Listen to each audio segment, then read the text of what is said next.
What's going on, everybody? RJ Ochoa here from SB Nation's bloggingtheboys.com. Hope all is well wherever you are. We hope you're happy, safe, healthy, and that you are excited because the Dallas Cowboys will be playing a football game about 48 or so hours from right now. Depending on when you're watching this, hopefully you are joining us live. We are, in fact, Live, not exactly the linebacker for the Dallas Cowboys. It's me, RJ Ochoa. It's Dave Sturchio, the one and only Little Sturch. You can hear him every Monday on the Jersey Boys podcast on the Blogging the Boys podcast network. And after some powerful technical triumph, Tom Ryle, who you can hear every Thursday on Riled Up, is not only Live live, he is Live all the way from Oxnard, California. Tom Ryle, it's great to be with you. It's great to be with both of you. In case anybody is somehow new around here at Blogging the Boys, please do subscribe to the Blogging the Boys YouTube channel. What's up, Christopher Lopez? Hope you're doing well. Says, hey, Ocho and Dave. Hey, Chris, give Tom some love.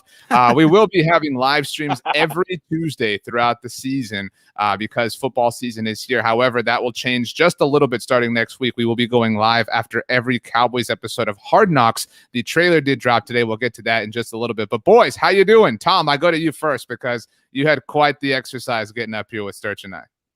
Yeah, I'm glad we finally got the audio issues resolved. But other than that, I'm doing great. I mean, I've just spent the last several days in Oxnard.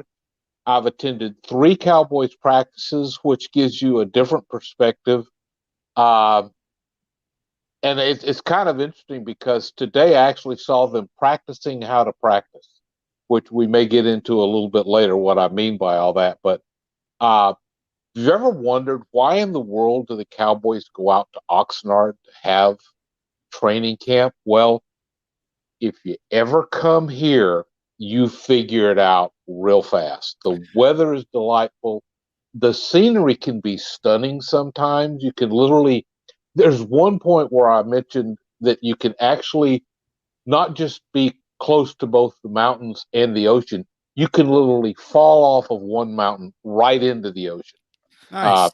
Well, thankfully that hasn't happened to you yet, Tom. No, we're happy that you're here. We do have a question for you, Tom. Toddster Saw says, best food you have found in Oxnard. Oh, gosh.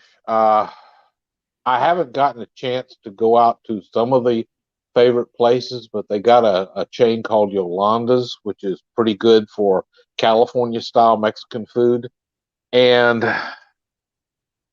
there's a great little restaurant that's literally within walking distance of my hotel, which I'd have to get off of this to look it up, and I don't want to disrupt anything. But yeah, don't do it. I've had some great food.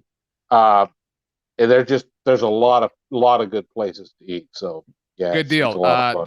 The Dallas Prospect on YouTube says, what's up, Oach? I believe this is Derek Kirby, one of our new contributors over at bloggingtheboys.com. BTBers, we'll get to know Derek short enough. We'll definitely have him on the show. We'll definitely have him on the podcast soon enough. What's up, Derek? Hope you're doing well. As mentioned, the Cowboys obviously have been busy. Today marked their 9th practice of training camp, a bit of a lighter affair, obviously, as they get ready for the Hall of Fame game. Let's start first with the practice today. We do have a lot to get to here on the live show. And I think this is cool. Tom, I'm excited to kind of poke your brain on this. The Cowboys, practiced walking in as a team.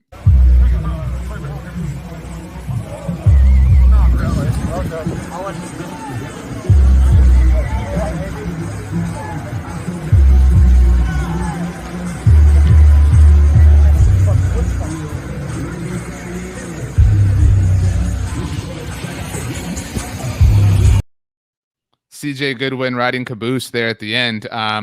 Yeah, Tom, it seemed like today the Cowboys were really about practicing the regimen of playing an NFL game. And that's something I know you're writing about in a post. Will be up at bloggingtheboys.com soon enough. But tell us about what you saw out on Tuesday. Yeah, there was a whole lot of, like I said, practicing how to practice and also trying to get the rhythm, the pace of a game down. I noticed that McCarthy wouldn't just be calling out, down and distance and say like, okay, it's the 2-minute warning. They would actually take a break at that point, like it was really the 2-minute warning. and just get the people into the whole idea of getting in and out and on the field and off the field. It was an interesting level of detail, and it's one of the things that's very different. Now, I never actually got to attend a Jason Garrett era training camp, but from what I saw, that was not something that they necessarily did the same way when Garrett was running things. By the way, Jason Garrett was obviously on hand at New York Giants practice today, the melee that took place out there. And he had on a shirt. This kind of pissed me off as a Cowboys fan that said fight. No. And I was kind of like, dude, come on. Yeah, that was, in case anybody doesn't remember, Jason Garrett's like thing. It was fight, we're going to fight for every yard. We're going to fight on Sunday afternoons, whatever. And it was like his whole mantra. It's like, dude, get your own new things with your new team. So it is what it is. Elbert says, what's up with Chauncey Golston? Still on the PUP list, along with Tristan Hill. Tom, I know you have some thoughts on him. In fact, let's get there. But before we do have to celebrate somebody who came off of PUP list, or the PUP list on Tuesday. DeMarcus Lawrence, now a free man in that sense.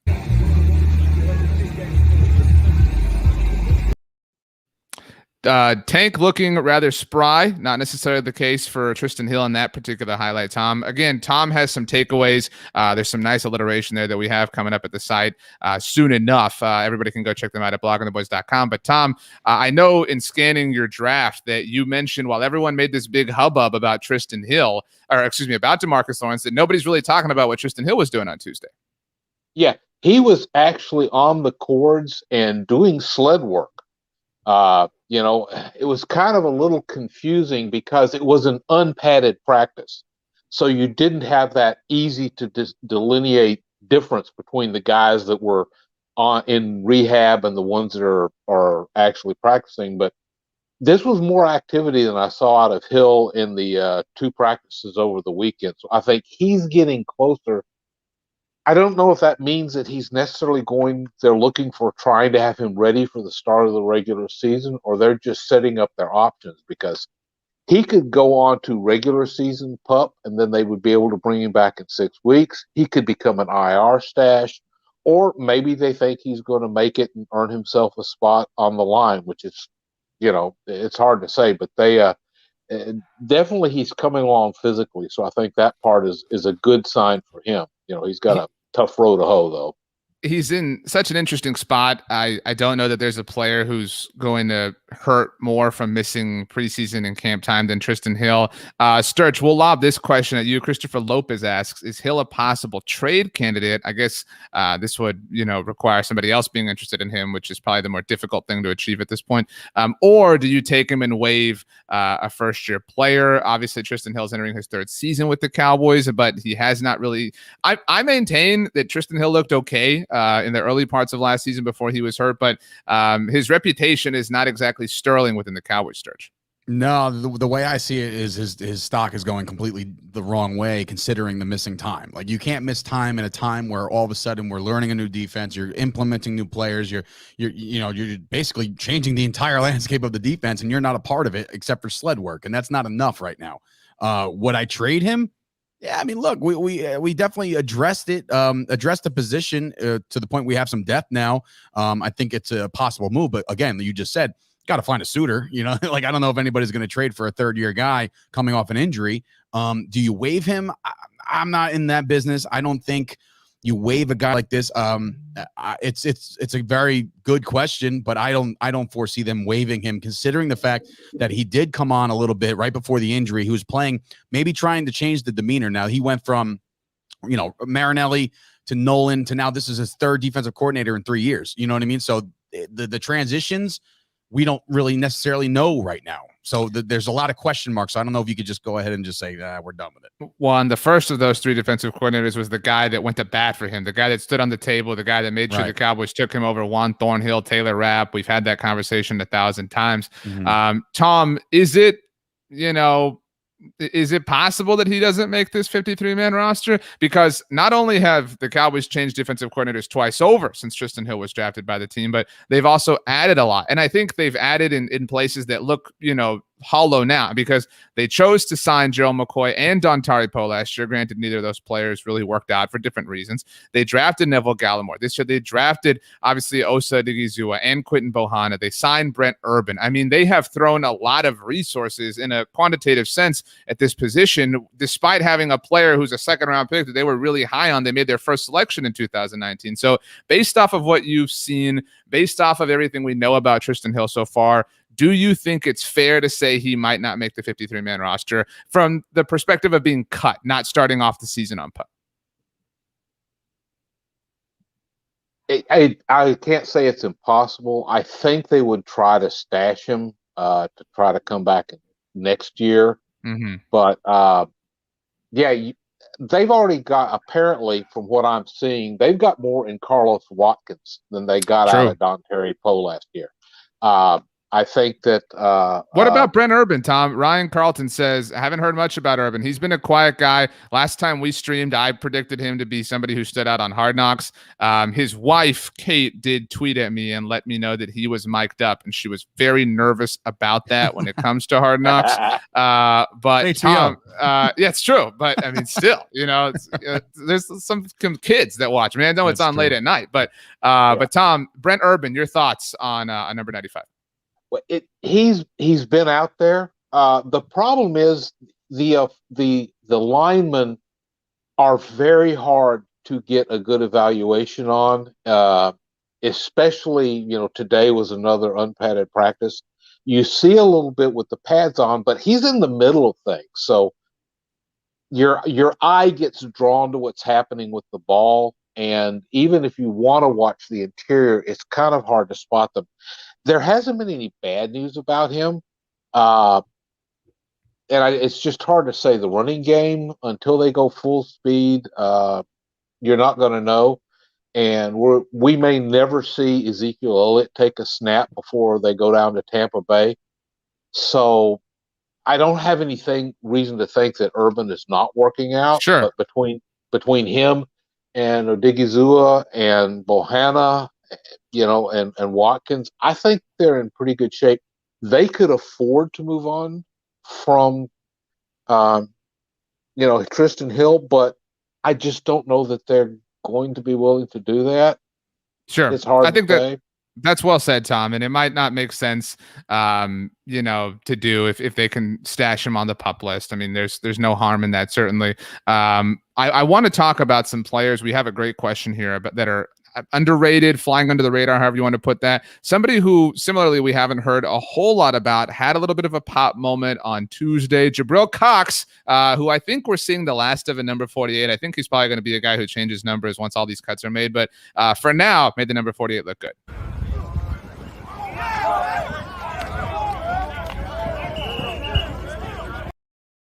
Now, we all know what kind of wheels Ben DiNucci has.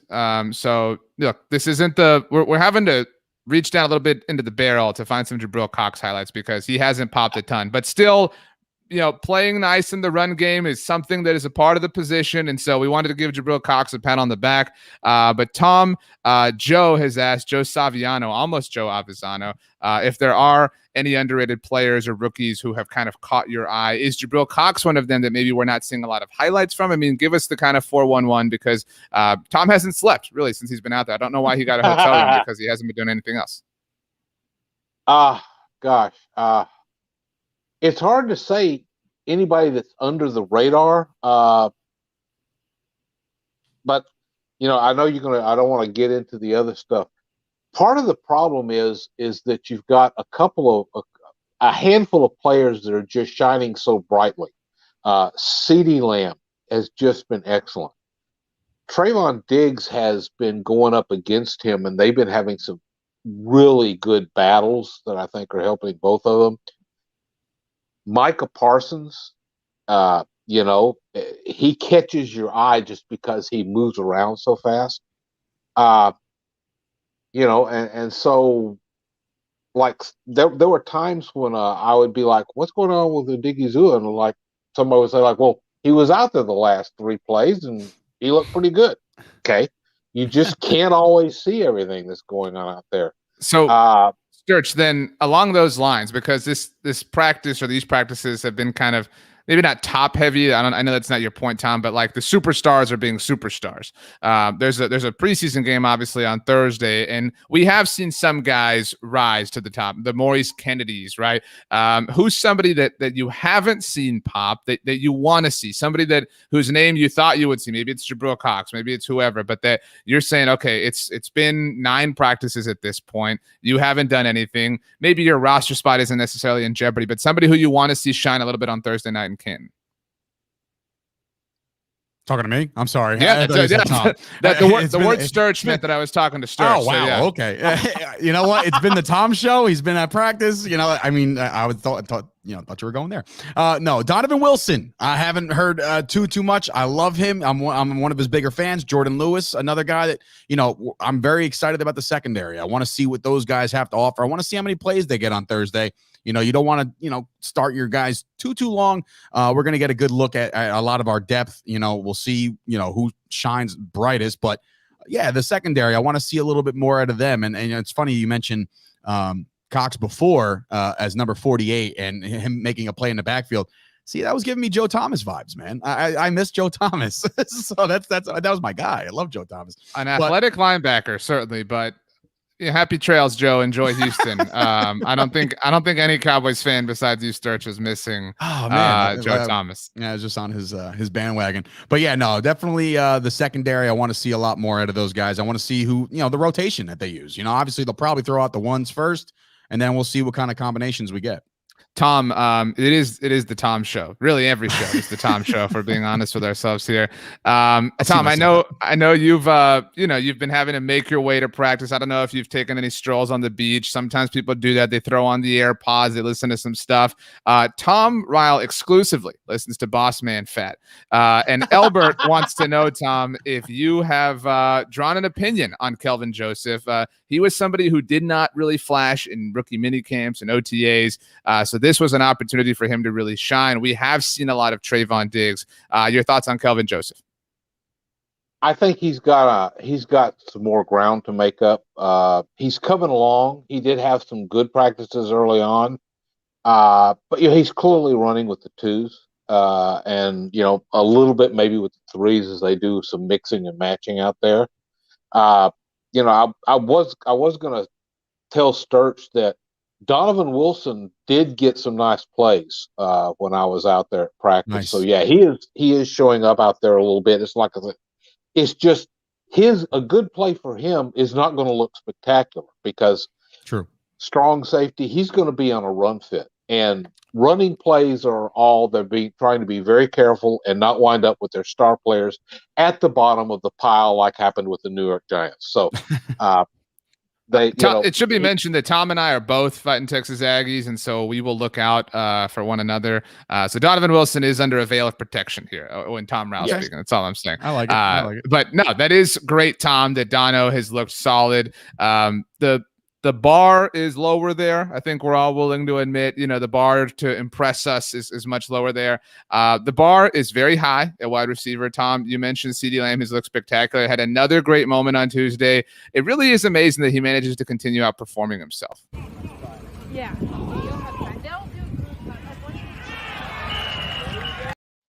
Sturch, are you surprised or enlightened or just happy maybe that CeeDee is kind of living up to the hype? It felt like the hype never really got to materialize last year, and then when it finally kind of started to settle in a little bit, Dak Prescott got hurt. But it feels like this is a standard training camp, young player hype train picking up steam. Are you surprised that he's managed to do that, given how enormous the hype was for him over the course of the last year? No, not at all. I think that obviously last year he still shined. Even when Dak went down, he was still one of the brighter spots of this offense. As much as the offense didn't do much, he still was one of those bright stars. And it's really even rewarding when you see all these analysts and everybody breaking down the Dallas Cowboys. They don't even consider him a breakout candidate because he's already broken out technically. You know what I mean? So that's the kind of hype this guy already has, because he's being looked at as a potential wide receiver 1 within the first couple of weeks of the season.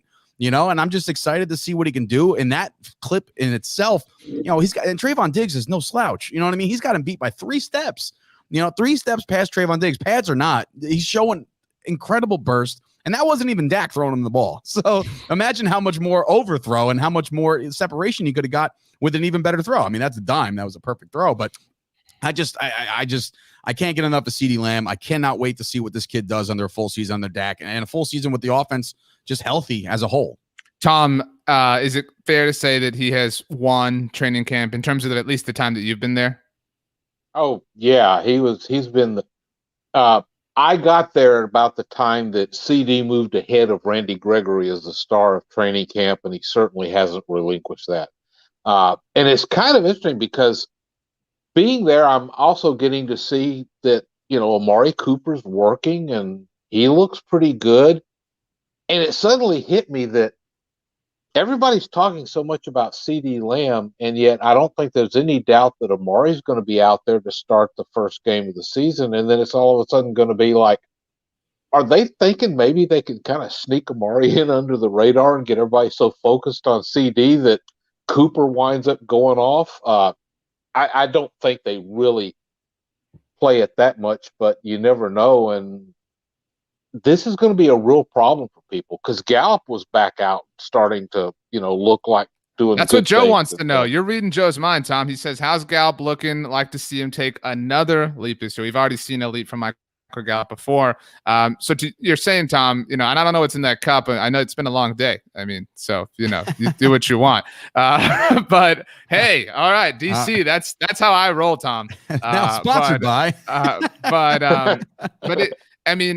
If you talk about, people kind of forgetting about Amari Cooper, I don't want to poo-poo Peter King, one of the great NFL journalists of our time.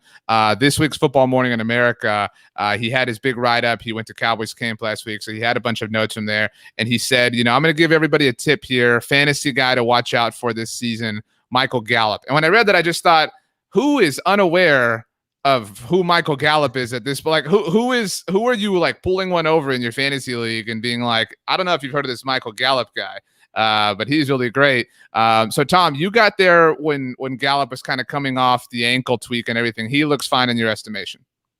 Yeah. As I said, CD gets all the highlights, it seems like, but yeah, Gallup is ready to come in. And he's going to get his share, especially if they focus on trying to stop CD and Cooper. Then Gallup is going to wind up open out there. And, then you've got both tight ends that are looking really good. And by the way, stayed way after everybody else did, working on the jugs machines, helping each other out and occasionally practicing a few WWE moves on the dummies out there. So hold up. I want to get to tight ends, but before we close the book on wide receivers, Michael Gallup actually was on NFL Network today. Very popular man, maybe not in the eyes of Peter King potentially, but definitely in the eyes of many others. He was asked about obviously all of the battles that we're seeing, that you're seeing, Tom, between the Cowboys wide receivers, between the Cowboys defensive backs. He was asked specifically about Trayvon Diggs and who has been winning all of these, and he had a lot of love for CeeDee Lamb, just like all of us. But what is it like going against the DBs? They talk about ironing, sharpen iron. You guys have Diggs, who's a young player. Have you guys gotten the best of him this camp, or have they gotten the best of you? Honestly, I think this camp we've gotten the best of Diggs this camp. CD's been going crazy. I haven't been able to go the last couple of days, but CD's definitely been putting the hurting on him. So have all our other wide receivers. I think we've gotten the best of them, but good on good. That's what you like to see. That's the competition side of it, and everybody likes it. So. Yeah, putting a hurting on them. Tom is getting fancy now, pulling some headphones. Serious work is about to begin. Oh boy! I had to step away for a second. Give me a break. It's okay. You're back. I love this. I was careful when we tweeted the quote out. I didn't want anybody to think that Michael Gallup is throwing shade. Seemed like friendly competition, Sturge. Yeah, no, it's definitely iron sharpens iron. He said it before. First of all, Gallup's looking thicker. I don't know if anybody realized he looks like a big receiver now. He was a skinnier guy a couple years back, and I have to say this, as far as that clip is concerned, you saw the yellow fence. They've removed the yellow fence from that practice, according to Megan Murray, who tweeted at me today, and I was jumping for joy. I said, no more jumping over fences. We don't have to worry about that. But no. Well, speaking of jumping, in this same interview, Gallup said that he almost jumped over the fence. He almost tried to just hurdle it. But he realized that the hill, it was kind of a sloped hill, and he didn't want to chance that. So kind of an interesting setup altogether. Tom, I do want to get to tight ends. Because today, on Tuesday, the Dallas Cowboys released their unofficial, you always have to be clear with that when it is the preseason, their unofficial depth chart for the Steelers game, the Hall of Fame game on Thursday. And the starting tight end listed, again, on the unofficial depth chart is Blake Jarwin, Tom Ryle, not Dalton Schultz. Your thoughts, your reactions, your moments of mourning. I don't think it matters. I think it's spoken like a Schultzer. Wow. No, I think it's TE1A and TE1B. They're not 1 and 2. That's not what the depth chart says. And but you got to put somebody there. I don't read too much into it. Well, still, I mean, I think I agree with you, Tom, ultimately, generally, but I think it's notable that some deference, however minimal it is, has been given to Blake Jarwin. Is that not somewhat significant, Sturch? I think it's very significant. I mean, he's coming off injury, which we understand. He's recovered. He's ready to go, and I think as well as Dalton Schultz played, and we have seen a lot out of him during training camp in particular, but I truly think that this is it's Blake Jarwin's job. It was his job last year. He's coming back from it. That's like saying Dak Prescott got hurt last year. He came back, but Garrett Gilbert's going to be listed as the QB1. That doesn't make any sense. This is his job. Dalton Schultz is probably going to either maybe outplay him in the stat book once or twice, throughout the season, maybe even a couple times.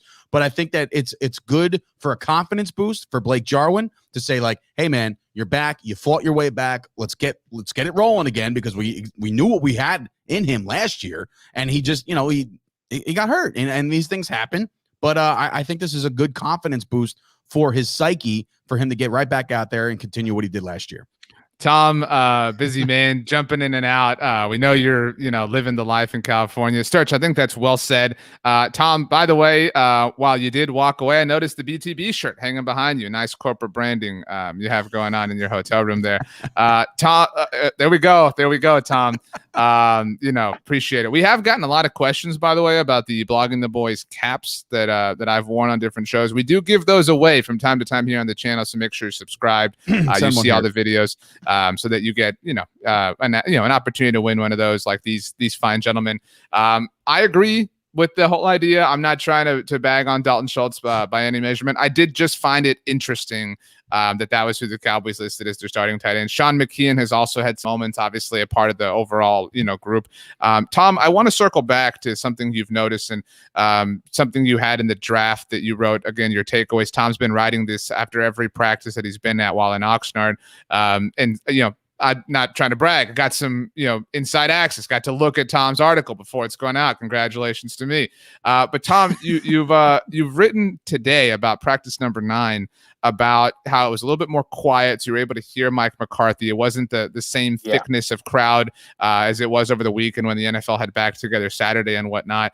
And so I'm curious what your perception or your interpretation or your kind of takeaway has been of Mike McCarthy's sort of hold of the team, his kind of aura, what his presence, his command. I mean, because he's a figure, as you both know, and everybody who's watching knows, that a lot of people sort of view as this kind of punching bag, tomato can, figurehead, whatever you want to call it. Are you impressed, Tom, from the overall aura of Mike McCarthy?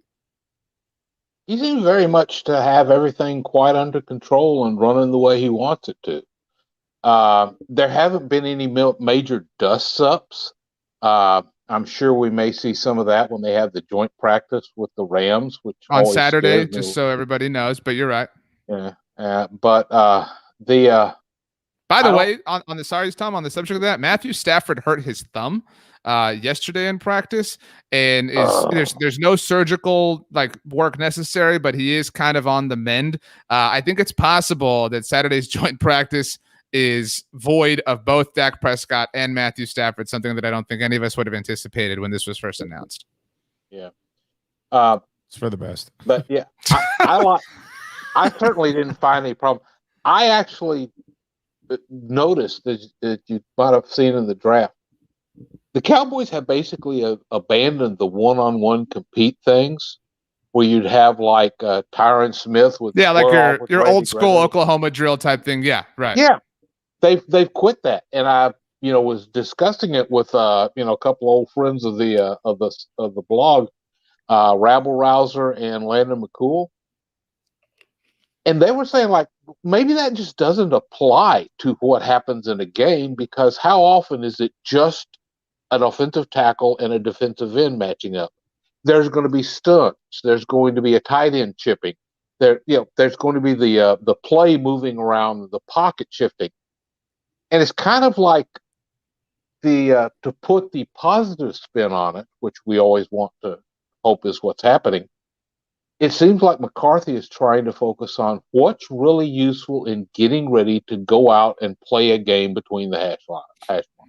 Right. So that kind of is what I see. There's just kind of this quiet, competent, business-like approach, and they aren't just running back and forth for no reason. They're moving with alacrity, and they were practicing things like, okay, I want the punt return one team. It's like they were practicing, okay, know who's on the team for this week and be ready when it's called, get out there. Which, was, you don't think about that sometimes from our level.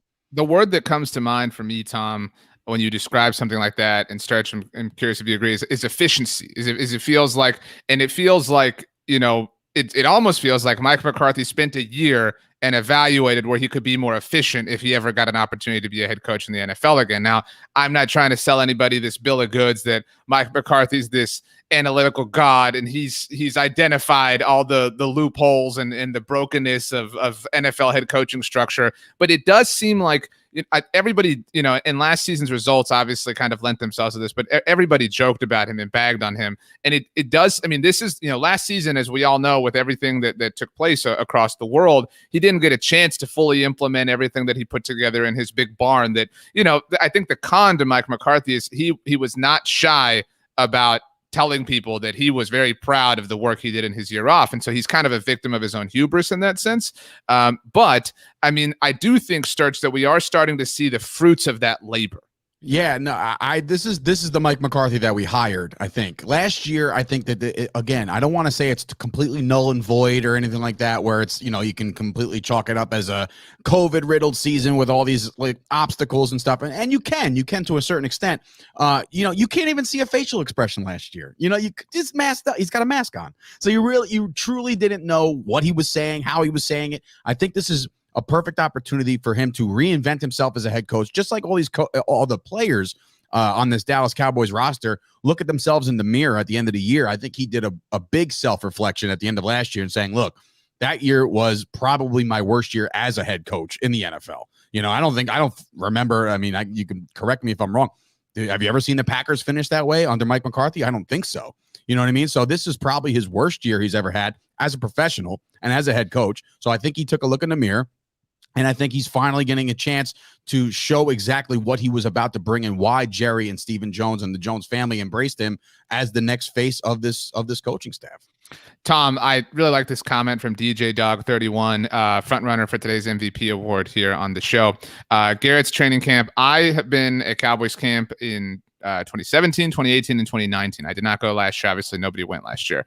And so I've got a lot of experience with Jason Garrett's camps out in Oxnard. And that's why I really like this comment. Garrett's camps are about trying to determine who is going to make the team versus McCarthy's more concerned about getting the team ready and trained for game-like simulations. Tom, again, in your post that will go out very soon at bloggingtheboys.com, but we're live and we care about the live audience. We don't want to just ruin Tom's hard work. We want him to give it to you live and live in color here.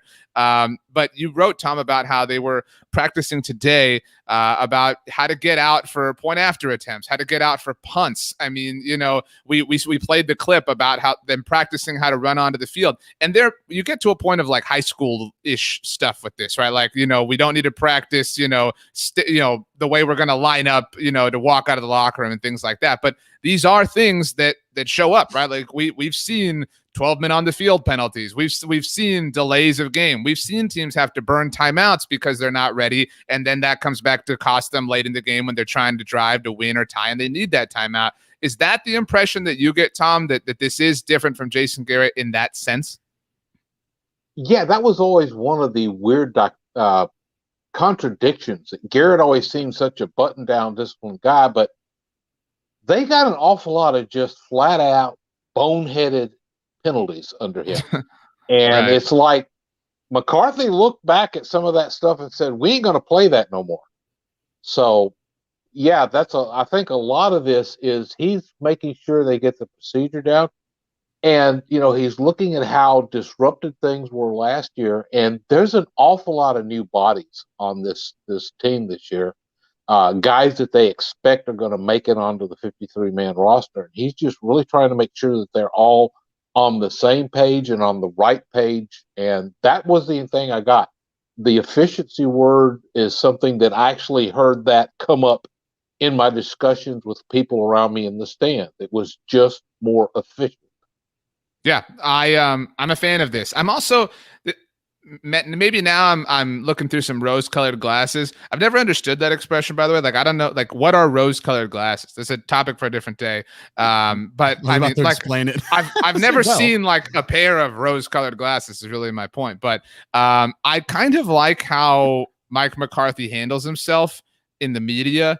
In the sense of, like, you run into Cowboys fans who are like, I don't want the head coach to say a thing. I hate that Jerry's on the radio every week. I don't, because some Cowboys, I don't fall into this camp, but some Cowboys fans say, other teams are going to listen. Other teams are going to find out our strategy. Like, I think that's a little bit, too much. But I like how stern Mike McCarthy is. Today, it's a good time to segue into the Dak Prescott conversation. Mike McCarthy said when he took the podium before practice that they have taken a step back, although, it wasn't, like a setback, but they're just going to be a little bit more slow than they originally planned with Dak Prescott. And obviously this is a really hot topic.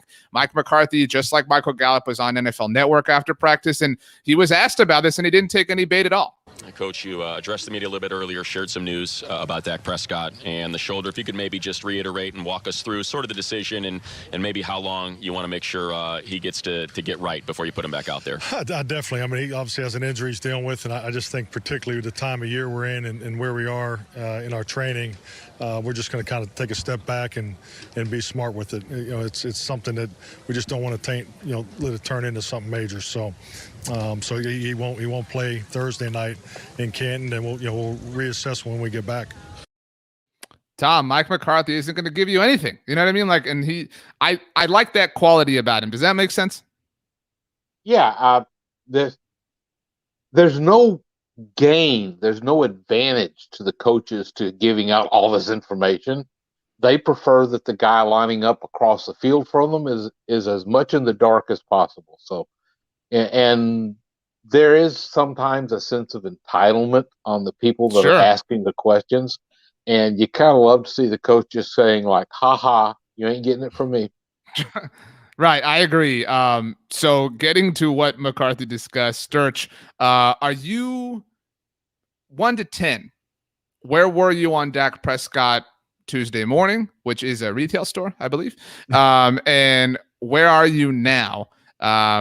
Is my question to you. I may have started at a 3 and maybe I'm at a 5 now, but the way I see this is I think that people need to, it's funny. Somebody from Blogging the Boys, one of the writers popped up in my thing. He was like, I'm starting to worry about Dak. And I'm like, in my head, I'm like, no, I'm not worried about this. Look, think about this. Mike McCarthy will never want to coach another football game for the Dallas Cowboys if 4 is not under center. So why would they ever push this right now? There is, as much as we're excited that there's a game on Thursday, and trust me, there might not be another more excited person than me about this, but I think that there's still a month to go, before we play a significant football game that means something. So we all know Dak can throw the football. We all know he can run. We all know his ankle's healed. Everything's fine. He knows the playbook in and out. These are the things you don't want to rush. If it's a strain, it's a strain. And these things take time. They take 2 to 3 weeks. So the fact that we're all just like, well, let's relook at this on Saturday. No, why even look at it? Why really risk anything? We saw the nightmare that was backup quarterback central in Dallas last year. We're not going through this again. We're curious for everybody's responses. What were you 1 to 10 on Tuesday morning with Dak Prescott? What are you now? Tom, I set you up with that answer, and then give us your thoughts. Or that question, not that answer. Yeah, I'm not horribly concerned at this point because you already mentioned, looks like Matthew Stafford is not going to be there for the practice with the Rams. It looks like the Indianapolis Colts are not going to have their starting quarterback What a for range, by the way. or guard. What a in Quinn range. or Nelson. 5 to guard. 12. Yeah. Yeah, if you're gonna make any error at this point, it's on the side of caution. Sure. I've no doubt that Dak and Amari and D-Law and all these other people, they've got all kinds of people who could go out and play a game, especially if it was a game in division, so it was really important for the standings and making the playoffs. This is the preseason. Who cares? I agree with that, Tom. I think the guy has a field in his backyard. Right. You know, like I'm not worried about his chemistry with I've said this in every podcast I've done. Obviously, ours at Blogging the Boys. If you're watching, please do subscribe to the Blogging the Boys podcast network. You can listen to these guys every week. We are back with daily updates every day as well. So we've got a lot of action cooking over there. But people have made so much about the Buccaneers returning all of their starters from the Super Bowl, and that's a fair thing to get hyped and pumped about. The Cowboys are returning all 11 intended offensive starters from last year. Obviously, Lyle didn't start week 1, but I mean, the team we were talking about at this time a year ago, all 11 of those starters on offense are back. They're returning their offensive coordinator, who's now in his 3rd season with the team and, you know, has been with the team in general for a long time. They're in the 2nd year of their head coach. There is literally nothing but continuity around Dak Prescott. So I'm far from worried about the idea of chemistry not fully being realized. But I do want to ask you both this. Let's see here. Ryan Carlton said, love seeing Gilbert get the reps. I am not the biggest Garrett Gilbert believer, although Tom, as a fighting Texas Aggie, Garrett Gilbert responsible for one of the greatest college football games I've ever seen when Alabama handed the newly crowned SEC member, University of Texas, a nice loss in the national championship game. But while I'm not big on him, I do think it's valuable for him if he is going to be QB2 for the Cowboys, Sturch, that he is getting this time that is a bit of a benefit to this turmoil. Oh, 100%. I said that on the Jersey Boys this week, actually, which you can hear on Mondays. But the fact that Gilbert and, I mean, Ben DiNucci, I mean, that project was just, that ship was almost sailed against Philadelphia, and people were just like really getting off that train. But, you know, I think that both of these guys are benefiting strongly from these reps. And I was referring to that CeeDee Lamb catch over Trayvon Diggs. That was Garrett Gilbert. You know what I mean? So he can lace it in there. And he was a couple bad plays away, you know, not just him per se, but they could have beat Pittsburgh. You know, that game was winnable by so many stretches. So I think that Gilbert getting these reps, and he'll more than likely play a quarter or two this week. It's good for him. It's good for his development. And I think that's good for his confidence as well. You have to have a guy that, yes, he's holding the clipboard, but you have to have a guy that's willing to throw that clipboard immediately and go in there and get the job done. And I think this kid, I think he's got it. I truly do. See, I hope Garrett Gilbert doesn't play at all, honestly, because if he's QB2 for the Cowboys, you want DiNucci in there. Well, I mean, this is the Hall of Fame game. I mean, this is maybe the most meaningless game on the NFL calendar. You know what I mean? So, like, QB4? Even I mean, that's what I'm saying. Even Garrett Gilbert is too valuable to risk in this particular contest. Tom, do you agree? Should Thursday be the Cooper Rush Ben DiNucci show? Yeah, I kind of was, I actually had a bit of a discussion or disagreement about that I was wondering, do you really want to play Gilbert in the Hall of Fame game where strange and bizarre things can easily happen because everybody's kind of trying to remember how to lace up their cleats? I would not be at all upset if they didn't play Gilbert because, yeah, those extra reps have paid off for him. You can see him progressing just in the 3 practices I was going to. I felt he was taking steps every day. And, reps is the hardest thing to get as a backup. And he has gotten a lot of them. And he's not the only one that's benefited from it either. Christopher Lopez says, why no love for Gilbert? I think he's a better option than DiNucci and Cooper. First of all, the bar is very low. If that's, what we're talking about. Second of all, Sturch, I know you mentioned they almost beat Pittsburgh. I think that was more like Pittsburgh was getting really hollow by that point in the season. Like that's what I'm saying. Like I don't really ascribe a lot of credit to Garrett Gilbert for that game. Yes, win is a win. I know, but like people made such a big deal about Washington being the first team to beat them. And again, like Pittsburgh was taking on water over the second half of last season, and they were ripe for the taking for the team that was capable of doing it. Dallas was just short, obviously. But so Tom, I mean, who else? Who else has stood out? We've talked about a lot of people. We have touched on Ben DiNucci. I mean, who else has managed to make you say, you know what? I'm glad I came out here. I'm glad I went to Yolanda's to get some Mexican food. I'm glad I fought the internet gremlins to get on the live show on Tuesday night with Blogging the Boys. Who else has made you motivated to return? Well, as a player. And whatever you want. Yeah, this is your question, Tom. I mean, whatever you want. I was very fortunate that although most of the action today was on the far field, because it's actually preparing for a game, and I think this is another thing they were practicing is we want to hide from everybody as much as possible. Tom Ryle's here with his eagle eye focus. We can't let him see us, right? But when they broke up into the position groups, RJ picking on me like that, we had Dan Quinn, the defensive line, right in front of us, and Quinn is everything that he's been advertised. He was hands-on. He actually got down when they were practicing on the get off when the ball is snapped. And he was got down in a 3-point stance to show them exactly how he wanted him to come off, and that was kind of interesting. And it was fun to see that. And there was also an interesting bit of intel that I picked up that I thought was very unusual, that may have a little something coming on. That's I'm sitting there, and so Quinn had the defensive ends, the defensive tackles were over in another group around Leon Lett and some of the other assistants.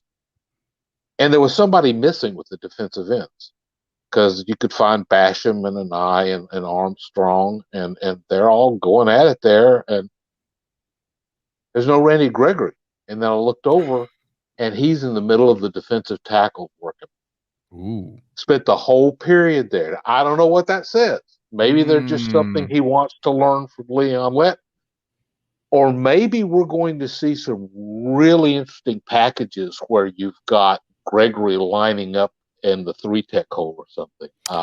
That was kind of like one of those aha moments for being a camp. Ryle's investigative reporter. Look at that. Hard out. So I am always down to go down the optimistic rabbit hole. But the first thing I thought of was that last week Micah Parsons got to look at defensive tackle. You know what I mean? Like, right. It might just, but this is far more believable than that, right? I mean, to your point that he could line up at 3-tech and there's something to that. There's a possibility to that. Sturch, I mean, I feel like we all loved PE when we were kids, right? Like the PE coach is sure. beloved by all the kids because you're the guy that gets to bring out the big toys and balloons or whatever. Balloons. But I don't know.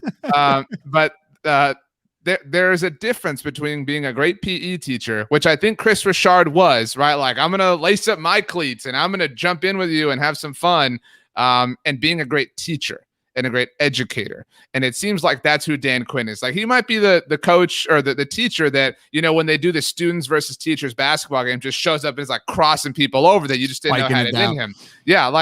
But to Tom's point, like, he does seem like the fact that he's down in the dirt. I mean, that's really what this defense needed. He reminds me of a lot of my coaches when I was growing up, just like, his hat's forward, right? The whole practice, but then he's like, all right, let me show you guys. And then he turns his hat backwards and he's in the 3-point stance and he's ready to go. And that's the energy that we've been missing. And I think that there's going to be this is going to sound a little outlandish, but maybe there's not as much pressure on Dan Quinn. I know the defense was atrocious last year, but like when you're a head coach of a football team, all eyes on you the entire time, like the media, everything is just in your face. Some of these guys are built to be coordinators, and I think Dan Quinn is one of those guys that are built to be coordinators, like a Wade Phillips, like these guys that are better at doing the smaller thing perfect rather than trying to do the big thing okay. Like he's not the offensive. I mean, I'm sorry, the head coach that that people sought out to be, that Atlanta might have thought he could be, and it didn't work out. I'm not saying he had not successful. He's there, definitely successful over there. But I think if he can focus in and zero in on his craft and what he's good at, and have that hands-on approach with an entire defense that was, not to mention, handpicked by this guy outside of DeMarcus Lawrence and Randy Gregory, everybody fits the Dan Quinn mold. It's a difference maker, and I think that this is something that this defense definitely needed.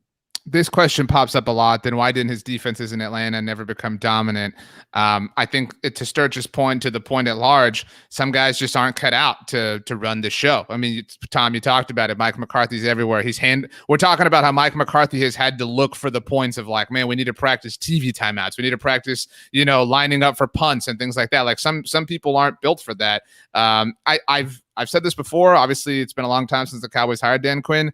The most impressive thing that he did to me, because I used to bag on the Atlanta Falcons, and a lot of that was I felt like Matt Ryan never got the criticism that Tony Romo did. And so, Facts. I mean, it's so hard to get back to a Super Bowl even when you win it. It's so difficult to get back to Super Bowl when you lose it. I mean, we see that happen very rarely. We see most teams that lose a Super Bowl miss the playoffs. I mean, it is so impressive to me that the 2017 Atlanta Falcons made it back to the playoffs after the 28-3 disaster. They won a playoff game. They beat Sean McVay in Sean McVay's first ever playoff game as the head coach of the Los Angeles Rams. There's something to, and Tom, you can speak to this, having seen it close up. I think there's something to his ability to connect, not just with people, but to connect people together. I do think he's really great at kind of building an alliance against whatever the negative cause is, whether it's the New York Giants or Philadelphia Eagles or whatever. Yeah, I liked his body language out there. He looked like a guy that. It's a great song by Jesse McCartney, by the way. Huh? It's a great song by Jesse McCartney, Body Language, Yeah. featuring T-Pain. Okay. on Would my you playlist. quit with the pop culture reference side track things? But yeah, I felt that this is definitely Quinn looked like a man who's really enjoying where he is. Mm-hmm. And just so engaged, and just the energy seemed right, and the people seem to be responding. Now, it's just preseason practices and training camp. It's easy to read too much into that, but I just didn't see anything negative to take away from it. Mm-hmm. Yeah, well, and same user here. Hey man, I'm hoping he's the next Buddy Ryan. LOL on DC. Yeah, I didn't take this in a negative way, but I think he's like of the Buddy Ryan archetype that is like a great somebody who bonds with players. Like, and obviously it's on the defensive side of the ball. It's a really nice comparison to make. I do think he's going to be one of the stars of Hard Knocks, just because of his personality, Sturch, because of the turning the cap backwards. Tom, I know you were really busy gallivanting across the California coast today, but the Hard Knocks trailer did drop. We're going to play it for you right now. Tom, I don't know if you've seen this yet. Have you seen this yet? Okay, well, way to spoil it. That's fine. For anybody who hasn't seen it, here's the trailer for the Dallas Cowboys season of Hard Knocks.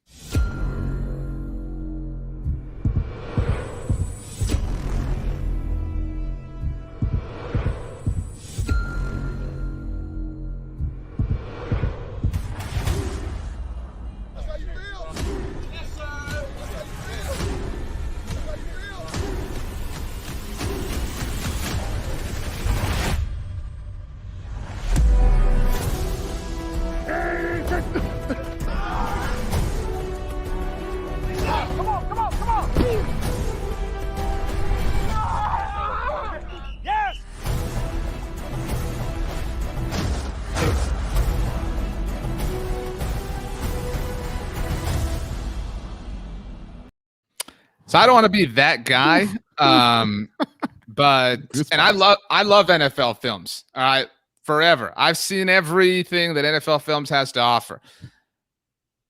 The Dallas Cowboys quarterbacks began wearing red practice jerseys when Mike McCarthy became the team's head coach last year. There's some footage in this clip of Dak Prescott wearing a white practice jersey. I'm just saying. Are you saying they did that for the cameras, RJ? No, I'm saying that they used some old clips. You know what I mean? That's what I'm saying. I'm saying that they didn't have enough of what they wanted. And so they had to go deeper into the library to kind of splice together what they really, to make a better overall package. Because again, I could tell you this. Tom's been around me for a long time.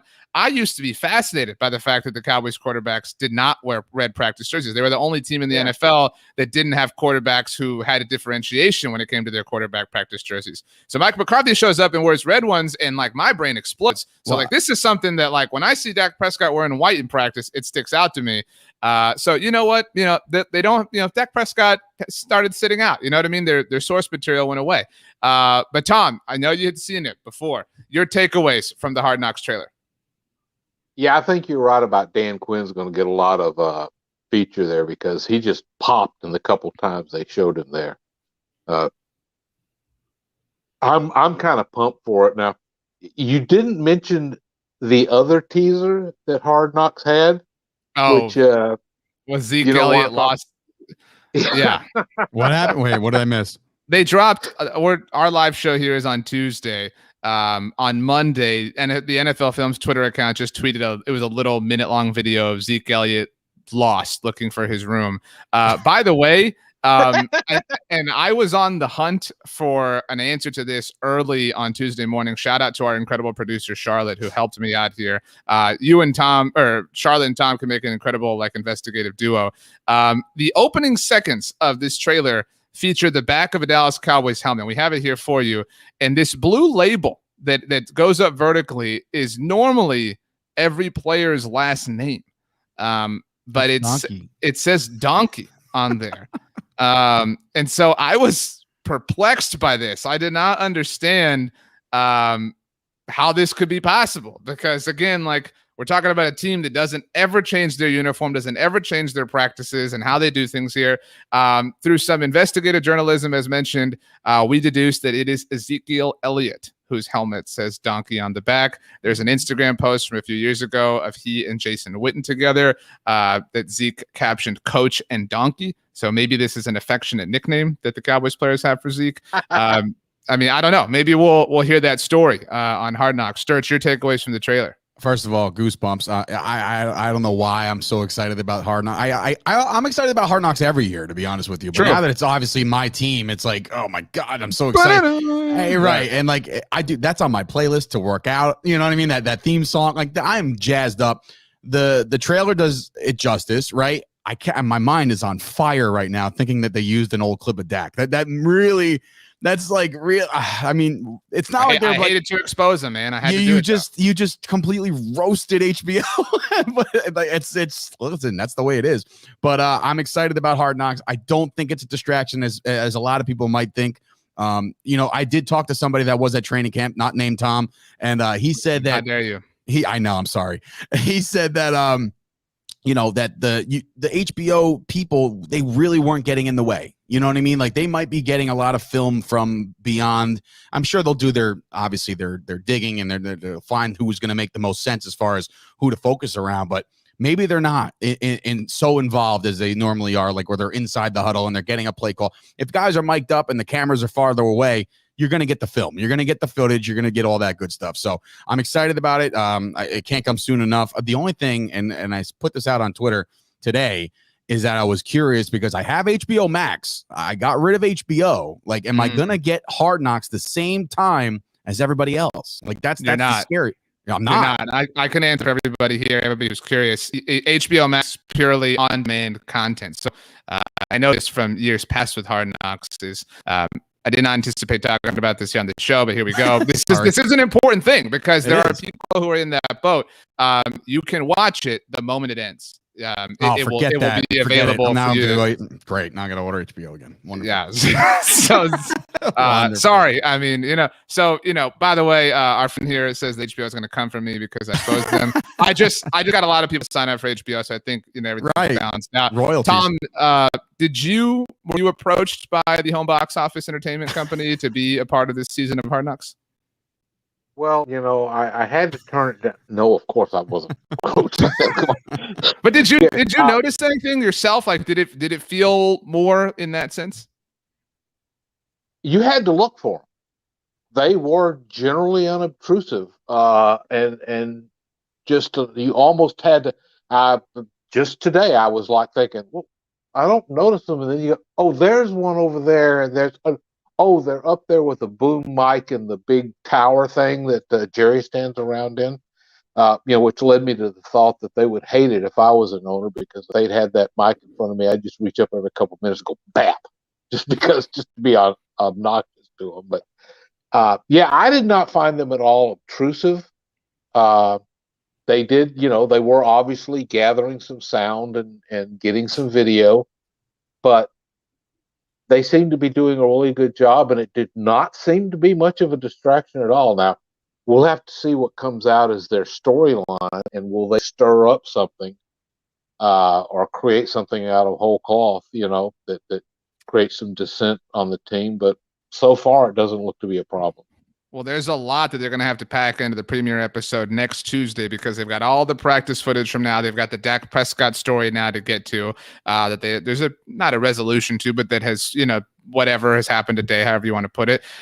They have the Hall of Fame game that they have to show some footage from on Thursday. They have the Hall of Fame ceremony. I imagine we'll see a little bit of the speeches and stuff kind of sprinkled in as well. So it will be a jam-packed hour. Whatever happens on Hard Knocks, something that we can promise you here at Blogging the Boys is that we will be here to talk about it. We are going to be having live streams every Tuesday throughout the season.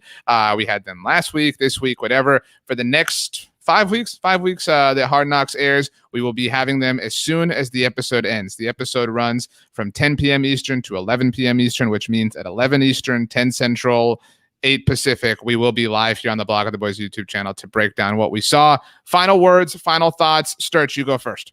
Well, now I got to get HBO, but sure. that's for one. I'm not. Everybody needs to pump the brakes on the Dak Prescott stuff. I think everybody just relax. We still have a month to go before the season starts. It's a shoulder. He's a quarterback. You know what I mean? Like, you can't, if this was his non-throwing shoulder and he's out there, then fine. This is his throwing shoulder. Everybody calm down. We still got a month to go. Just rest easy and let's get a win, a meaningless win on Thursday. I'm excited. Football's back. There is no more Thursdays or Sundays or Saturdays without football until February. So I'm excited. Tom, your final thoughts before we slam down this gavel. I just wanted to say that one guy that really I think has showed something to me from the my first viewing to the end of the practices today, that was DiNucci. I think that he has benefited about as much as Garrett Gilbert has. I'm not saying I would want to put Ben DiNucci out there in a real game yet, but suddenly the idea of having him hang around maybe on the practice squad as a developmental guy and a really good scout team quarterback is not a bad idea. Maybe look to see if something will develop in the future. So look at that. A little shout out to him. Shout out to Ben DiNucci. Shout out here to our friend again. It says hit the like button so we can get more family here to talk Cowboys football. If you haven't yet, make sure you do subscribe to the Blogging the Boys YouTube channel. We have a lot of things planned for you this coming season. The season is here, so all those things go into effect now. We've got a preview show that will be dropping soon enough this week. Not exactly sure on that, but it's coming soon. So be subscribed, hit the like button, whatever you got to do. This has been so much fun. Thanks everybody for joining us. Shout out to Tom Ryle, the GOAT. Shout out to Little Sturch, Dave Sturchio. Shout out to Tom's sidekick in the world of investigative journalism, Charlotte, our producer behind the glass. I'm RJ Ochoa. We love you, everybody. Cowboys going to win on Thursday like 100-0. We'll see. Thanks a lot for joining us, everybody. We'll see you next time.